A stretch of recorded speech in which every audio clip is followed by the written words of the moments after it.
Hi, and welcome to the Poultry Nerds podcast. I'm Carey Blackmon, and I'm here with my co-host for the show, Jennifer Bryant, and we're here to help you figure out how to raise the healthiest, happiest, and highest quality birds possible.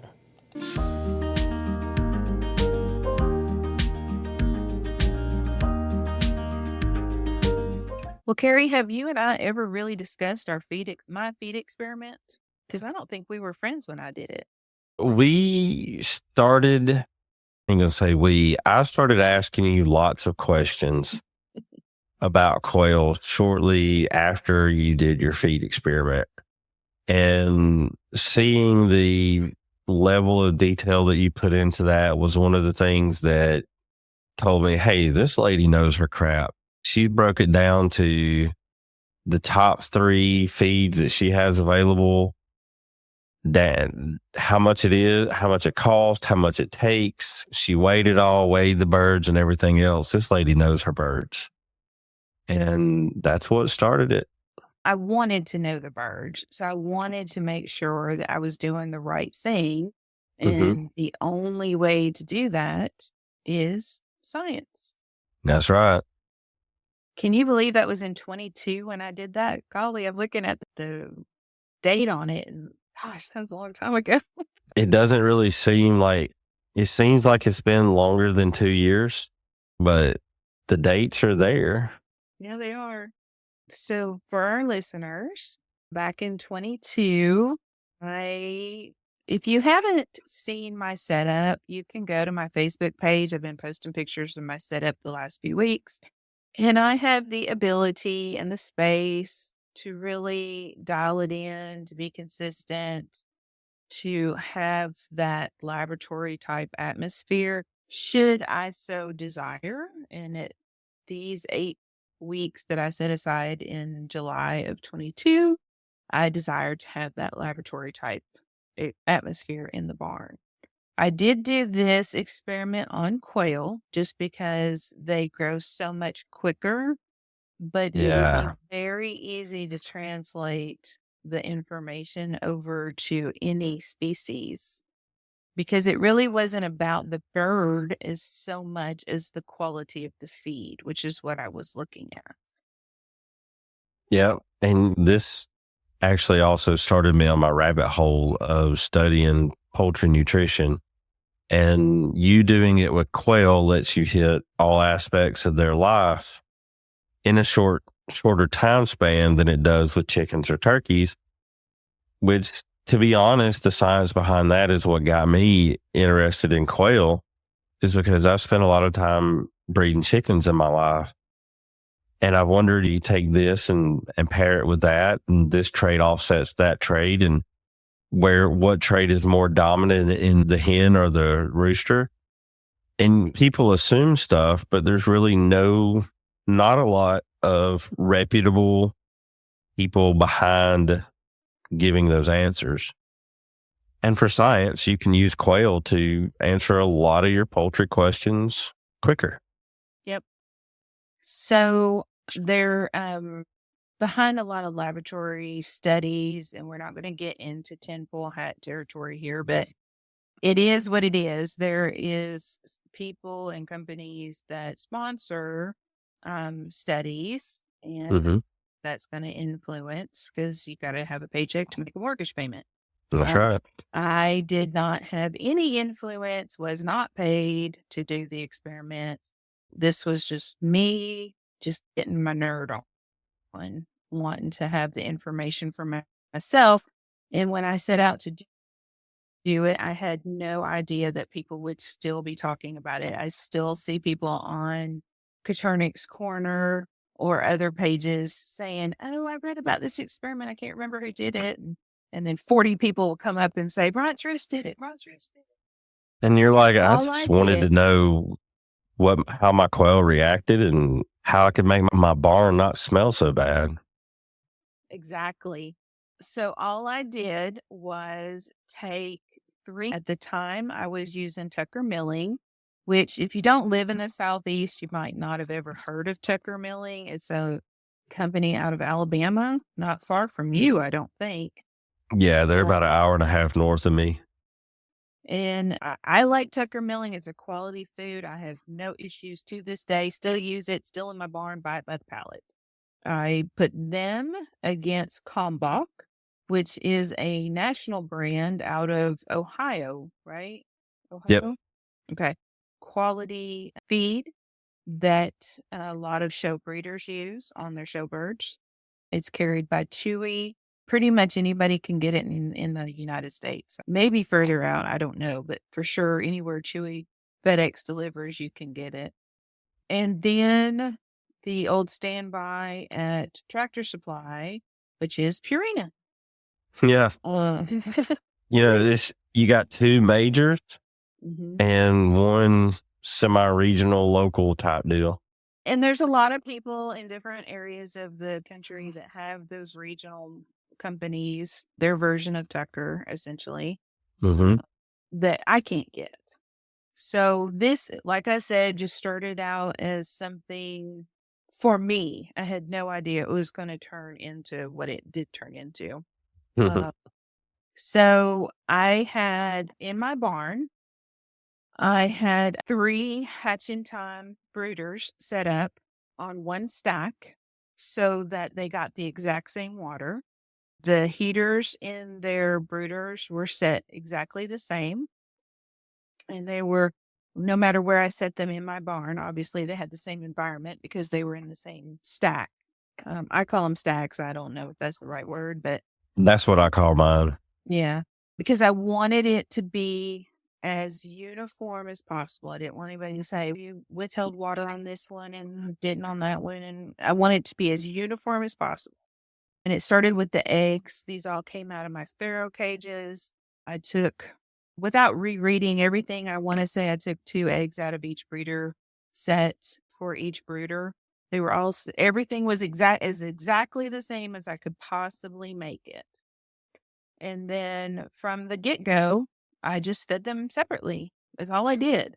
One got fed the Purina, one got fed the quail starter from Tucker, and one got fed the turkey starter from Kalmbach, because they don't really make a quail starter. It's their turkey starter. Yeah, they got their game bird starter. Everything was non-medicated, and then I just let them grow and I did weigh what I fed them every day when I filled up the troughs on the outside of those brooders. I weighed it, kept track of it, and kept track of how much the feed actually cost at the store. Broke that down by ounces and divided it up, and then figured out how many died in each brooder and how much each bird cost me when it hit, I think it was 56 days. Yeah, I see where you have like at 38 days you weighed them. And let's see. You did the mortality at age 6 weeks in your study. And you only had 1 or 2 die. Yep. Somebody actually asked me to go forward again. So I took those birds and made breeders out of and checked the fertility rate of those breeders. How did their eggs fare, their offspring fare? And so that is, I know you've got the thing in front of you. Let's see, second page. It's on there. The fertility rate is on there, and it's pretty telling, I think. But before we get into those numbers, I'm going to tell you something that I never thought that I would learn while I was doing this feed experiment. So we all know that manure stinks as a general rule, right? Yeah. Crap smells like crap. The Purina brooder was horrible in a way that it's hard for me to explain on a podcast. The smell that just came out of that one brooder, the moisture content of the manure was runny almost. Not like syrup, but definitely wetter than anything else. And it didn't fall through the holes. And so the birds were stepping in it. And I have never had bumblefoot on this property ever until I fed Purina. Wait, you had quail on wire and you had bumblefoot? I did. I didn't think that was possible. It is.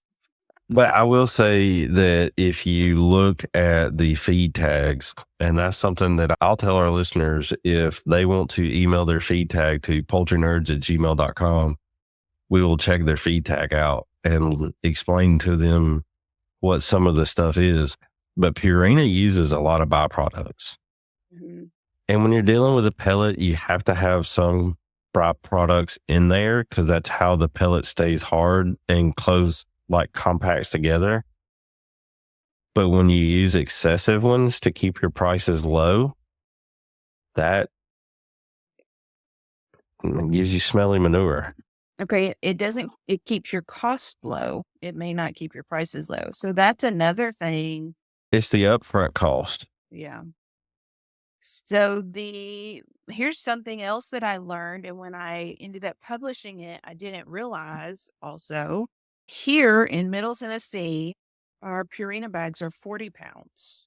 Mm-hmm. That is not necessarily the case everywhere because some people said that in their location that they were actually getting 50-pound bags. Yep. But so if you are shopping for feed, then you need to pay attention to that. Make sure somebody's not trying to swindle you with a 40-pound bag because I honestly did not pay attention when I went to Tractor Supply and bought them. It wasn't until I was moving them in the barn and was actually paying attention to what I was doing that I realized this bag feels different. And that was the point where I realized it was only 40 pounds. So I'm not going to name the brand name because I ain't like that. Mm-hmm. But I was talking with someone in a Facebook group about a particular type of feed.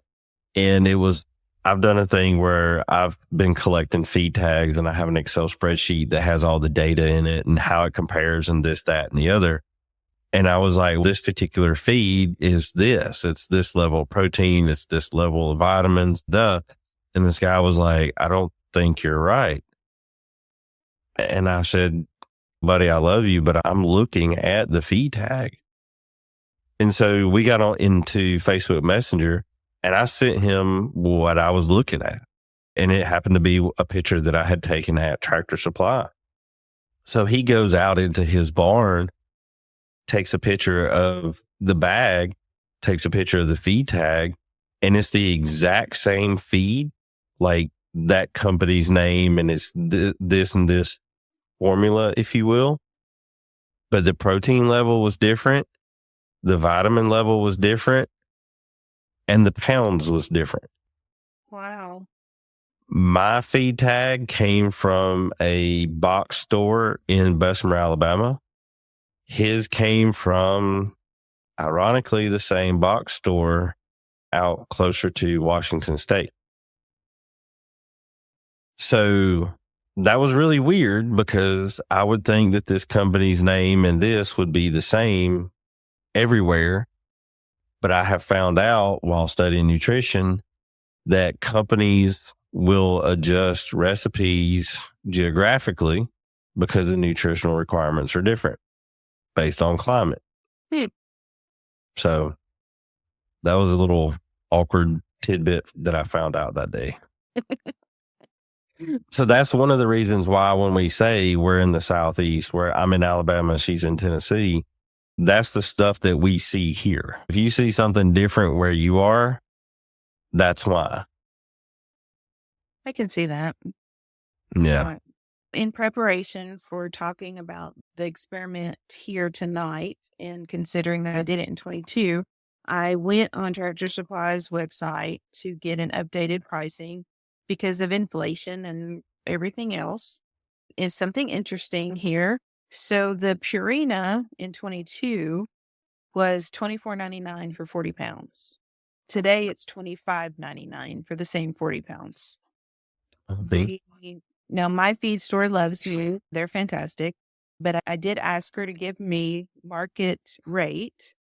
And she said, I'm just going to tell you what we sell it for. And the Tucker milling has not changed 1 penny. And the Kalmbach is actually $3 less per 50 pounds than it was in 22. It's probably because you buy so much. I guess that's possible. A lot of that, they have their profit margins every company does. But if I open a store selling goods and services, I'm not going to get the same price as Walmart does. So the more product you move, the better price you're going to get. So the turkey starter, to my knowledge, you still cannot buy it on Chewy. Now you can buy their layer and all of their other popular ones, but I don't think the turkey starter is as popular. So you Yeah, do the find it. Flush, I think it's like Game Bird Flush. Yeah. And the Game Birds, they don't have that on Chewy. Right. I've looked in the last couple of months. Yeah. You're going to have to call your local, if you wanted to price this out locally, you're going to have to call your local dealer, and you can find a dealer locator on Combach's website. And I know people are asking me, like, I can hear it while they're driving in their cars. What is she saying? It's Combach, Kalmbach. Yep. And then Tucker Milling is $18.25 today. I don't buy it, so that's not my special price. That's just her board price, $18.25, and that's a 50-pound bag. So the reason why I'm telling you this is because people assume they see $24.99, $25.99 at Tractor Supply, and they get their points and whatnot. They think they're getting a good deal. It's actually 63 cents per pound, and Tucker Milling is 37 cents. Almost half is Tucker Milling. Yeah. And then the Combach came out to 52 cents back then, so it would even be less today. It would probably be closer to 48, 49 cents. But if I'm looking at it, I see that your average weight, the Combach was a little lower than the Purina and the Tucker. But let's see, that would be 8 weeks, I believe. The Tucker birds were at 144. Go down one graph. That one was at just. Okay, here we go. 38 days. Yeah. You got, all of them all the females weighed, except for the Tucker Milling, was 262, but the other ones were in the 270s on the size. The males, about the same. They were in the 240s with the Combach and the Purina, and high 230s with the Tucker. So they're really close. I would say within less than 20 grams. So within an ounce of each other. And so now go down to the next graph, and that's the cost per bird to get it. It was to get it to 8 weeks, right? 6 weeks. Okay, 6 weeks. With this, a lot of people, they say, oh, that Combach, that stuff's so expensive. But you're looking at, on this study, $1.05 to get a bird to 8 weeks old. And that's painstakingly counting every gram you fed that bird. For science, you got to do what you got to do. And so the Purina bird back in 22 was $1.56. Yep. So let's just be generous and say $1.60 right now. Yeah, because it did go up a little, but in the Tucker Milling, they're 87 cents. Yeah, exactly. So if you're trying to lower your costs, it's not a bad feed, and it's less than $1. Exactly. And on the Tucker Milling, you had 2 die, 1 due to an injury. You had 2 that died on the Purina, and you had 1 death with Combach. So they're all right neck and neck with mortality. And you know what? I have to tell you on a side note, I remember that injury, and to this day, I've never seen it again and have still no idea how he did it. That's funny. I know you have the hatch and time brooder, and yeah. So you know how the feed trough clips up on the front, and it has the cage that goes over the top to keep them from escaping. Right? Yeah. Okay. Somehow, and I'm laughing because of the absurdity of the situation, but it killed him. I don't know how. Somehow he got his leg through the hole where their head is supposed to go, down between the trough and the front of the brooder, and then twisted himself so his leg came back up on the other side of the clip, up on top of the feed trough. And I saw that and I was like, that's crazy. Like, I don't even know that. Only it in wasn't poultry can you chicks. come up with crap like that. This would have been probably a 4-week-old bird. This wasn't a See? baby. Apparently, it still didn't have any sense by then. I don't know that we can blame that on Tucker, which is why I made a note of it, because that was just a kind of thing. Yeah, that was definitely one of those moments. Yeah. All right. So that was just a side note. Now, if you will scroll down, I think this is the biggest telling of the entire experiment. Yes, it was more expensive to put them on Purina, and they had bumblefoot, and they were just in poor feather quality, and it was just stinky and wet. And until you put them side by side, it's hard to explain. But the manure off of Kalmbach is dry like sand, and Purina is more like mud, and then the Tucker is just somewhere in the middle. That's where the smell comes from. Exactly. That's what attracts the flies. Yep. And all that. Right. But this next graph down here at the bottom of the next page, that's the fertility of those birds that grew up, and then I hatched off of them. And this is crazy because with the Kalmbach and the Tucker Millen, you're at 91%.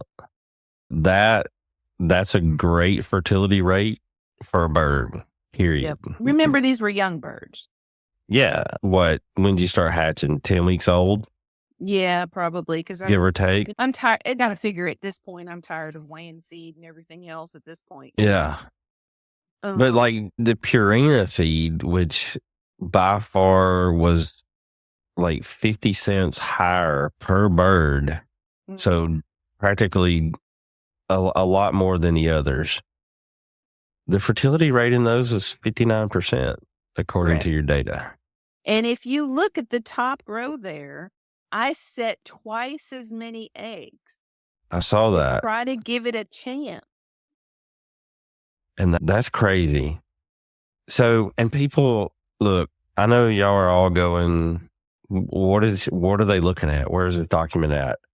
It's If you go to bryant'sroost.com and look under her blog, and you're going to have to scroll. /experiments. Okay, bryant'sroost.com/experiments. Go there. She's got the documentation posted. It even describes what the poop looks like. So, you're driving down the road, you're listening to this podcast now, you're going to have to listen again. You're going to have to listen again when you're looking at this document. But it tells, it goes into the details. So the bag of feed may cost more, but ultimately, at the end of the day, the bird doesn't cost you more because when the food is better, they eat less. And when there's less fillers, they eat less. And I'm not one to really rag on a company. I'm more one to just, okay, that one's not for me, and I'm just not going to buy it again. And just go on about my life. But the side by side of the Purina next to these other two was so telling to me that I took all of my animals off Purina. My dogs don't eat anymore. And now my cats, I tried to take them off of it, but they just had a fit. They just want Purina cat chow. So I still do buy Purina cat chow for them, but they're barn cats and they eat all kinds of stuff. Yeah. That's a treat to them. They're chasing mice and stuff like that. Yeah. So that's the only Purina I buy. Now, I had people who wanted to buy the birds at the end of the experiment, and I wouldn't even sell the Purina ones. I culled them all. Didn't even eat them. I just culled them all. So Tank didn't get to enjoy them? No. I can't even explain to you. Their feather quality was so poor. The feathers were real brittle, and they couldn't hold their wings up, and dirty. They were just dirty, dingy. Their eyes were dull. If you've never fed anything besides Purina, it would be hard for you to visualize. But just get one bag and set one group to the side and feed them differently and Well, side by side. what I challenge people to do when it comes to that is after you learned a little bit about nutrition, go to the feed store, look at the feed tag and compare that to one of the others. Because one thing that I have learned is just because the feed is expensive doesn't mean that it has the amino acids and the vitamins that it should. There's one company out there that is a national retailer that advertises a particular type of feed, one of their lines that's specifically designed to help the feathers grow. That's mainly an amino acid called methionine that helps those feathers grow. But if you look at that formula and the same company, one of their other formulas, that other formula has higher methionine levels in it and higher lysine too, but it's less expensive. So a lot of that, when they have TV commercials and stuff like that, you're paying for a lot of marketing too. It's best to do your homework, learn a little bit about what the numbers should be, and learn how to read a feed tag. And also keep in mind that, yes, the experiment was done on quail, but for my purposes, I started quail so that I could try things on them and see the results so much quicker than I could with the bigger birds. Because the big birds, they're going to take at least a year, potentially 2 years to even see what we're talking about here. And I don't want to feed a turkey for 2 years just to find out, gosh, that's not the best food I should have fed them. Lord, that would not be good. So you can take the information given here and transfer it over to any species and do it for yourself. I'm not saying take my word for it, but I am saying if you don't believe me, just go get a bag and just feed chicks separately and take a whiff of the brooder and look at how they're growing and stuff. Yes, these are off the shelf feeds, and Carey does custom feeds, and I'm slowly moving over to more custom type stuff. And I've got some chicks growing in there right now. I have some on Kalmbach and some on his custom feed, and there's different in what you pay for. So I'm not saying you have to buy expensive stuff, but sometimes the expensive stuff is cheaper in the end. Yeah, because like I've done feed studies where you've got large trial chickens eating 2.5 ounces a day. So the upfront cost is not less by far, a few bucks, but what they're consuming every day, you do save money in the long run. Mm-hmm. And no waste feeders are extremely important when we're talking about this kind of stuff because you sure don't want to waste $30 worth of feed. No. Is there anything else? I think that me and you talked about starting to do some feed tag stuff on our website. We're going to start implementing that in 2025. Yeah, I'm cool with that. You're going to put it on the website where people can go and actually submit a feed tag, and we'll look at it and we'll talk to some other nutritionists and get their opinion. And if they'll include their area, if there is a local feed mill that we work with or that we are familiar with, we can say, hey, look, that's great, or maybe not, but here's a local person that can give you exactly what your birds should be eating and save you some money. Yeah, I sent you one. So I get this question all the time, and a lot of times I ask you because I'm not the feed person. But a guy sent me a tag the other day, and I sent it to you, and he was feeding quail with it. And what I told him that feed was good for was free-ranging chickens. It was not good for something kept in a very confined space as its sole nutritional input. Oh, that wasn't quail. I know, he was feeding Are quail you with it. serious? Yeah, he was. Okay. As the sole ration. I was like, no, that's good for free range chickens that can go eat bugs. And people don't feel bad because we didn't know. Jennifer didn't know until she did this experiment. And it took her a few months to get the data. So that's why we're here. We're here to help y'all learn and help y'all grow in your poultry nerdism and have fun together. So I'm going to set up a page on the website where you guys can upload your feed tags. And that way we can see all these posts on social media. What do you think of this feed? What do you think of that feed? And we can have all this information in one place. All right. So look for that coming soon. Thank you for joining us this week. Before you go, be sure to subscribe to our podcast so you can receive new episodes right when they are released. And they're released every week. Feel free to email us at poultrynerds@gmail.com to share your thoughts about the show. Until next time, Poultry Pals, keep clucking, keep learning, and keep it exciting. This is Carey signing off from Poultry Nerds. Feathers up, everyone.